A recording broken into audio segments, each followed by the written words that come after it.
A warning etched in stone, a tomb sealed for thousands of years, and a string of deaths that shocked the world.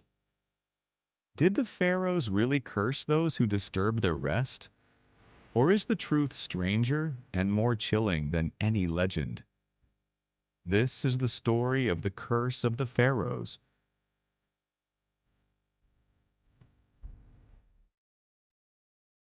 The Valley of the Kings. After years of fruitless searching, British archaeologist Howard Carter finally uncovered the sealed tomb of Tutankhamun, the boy king whose name had been lost to time. As Carter peered into the darkness, his candle flickered over golden statues, jeweled treasures, and the untouched sarcophagus of a pharaoh who had slept undisturbed for over 3,000 years. The world was captivated. Newspapers splashed the discovery across front pages.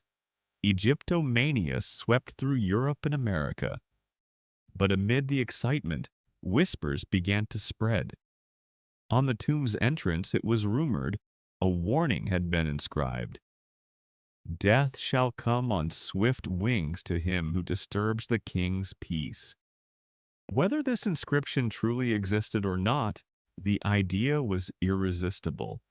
Within months of the tomb's opening, tragedy struck. Lord Carnarvon, the wealthy sponsor of the expedition, died suddenly in Cairo, felled by a mosquito bite that became fatally infected. As the lights in Cairo flickered out at the moment of his death, the legend of the curse was born. Lord Carnarvon's death was only the beginning. Soon, other members of the expedition and those connected to the tomb began to meet mysterious fates. An Egyptian prince who visited the tomb was shot dead by his own wife. Carter's secretary Richard Bethel was found dead in his bed under unexplained circumstances. Arthur Mace, another member of Carter's team, died of arsenic poisoning. A radiologist who x-rayed Tutankhamun's mummy died from a sudden illness. Even Lord Carnarvon's pet canary was reportedly killed by a cobra, the symbol of the Egyptian monarchy. The press fanned the flames. Headlines screamed of the mummy's curse. Journalists counted up to 24 deaths linked to the tomb, spinning tales of ancient revenge and supernatural justice. Hollywood soon followed with films depicting vengeful mummies and doomed archaeologists. The world was enthralled and terrified. But was there really a deadly curse at work? Or was something else behind the string of tragedies? Let's look at the facts. Of the dozens who entered Tutankhamun's tomb, most lived long, healthy lives, including Howard Carter himself, who died peacefully nearly 2 decades later at age 64.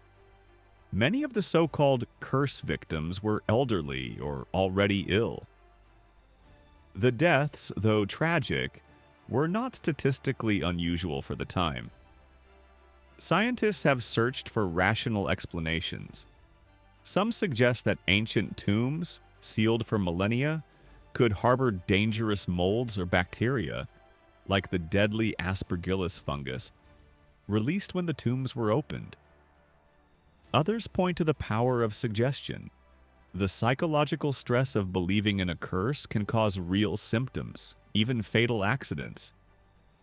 And what about that famous curse inscription? No such warning was ever found in Tutankhamun's tomb. In fact, most Egyptian tomb curses were intended to frighten off would-be tomb robbers, not modern archaeologists, and were rarely inscribed in royal tombs at all. So where did the curse come from? It was a myth born from rumor, coincidence, and the world's fascination with the mysteries of Egypt. So why does the legend of the curse still haunt us? The answer lies in the allure of the unknown. Ancient Egypt was a land of magic and mystery where pharaohs were gods and the afterlife was a kingdom of shadows. The idea of a curse of supernatural justice reaching across millennia captured imaginations everywhere. Stories of curses and haunted tombs have existed for centuries. Even in the time of the Pharaohs, Egyptians believed in powerful spells to protect the dead.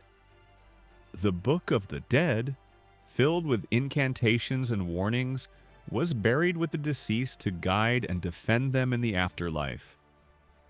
Writers, filmmakers, and conspiracy theorists kept the story alive, blending fact and fantasy until the line disappeared. Even today, the phrase "curse of the Pharaohs" conjures images of haunted tombs and restless spirits. But perhaps the real magic of the curse is its power to remind us.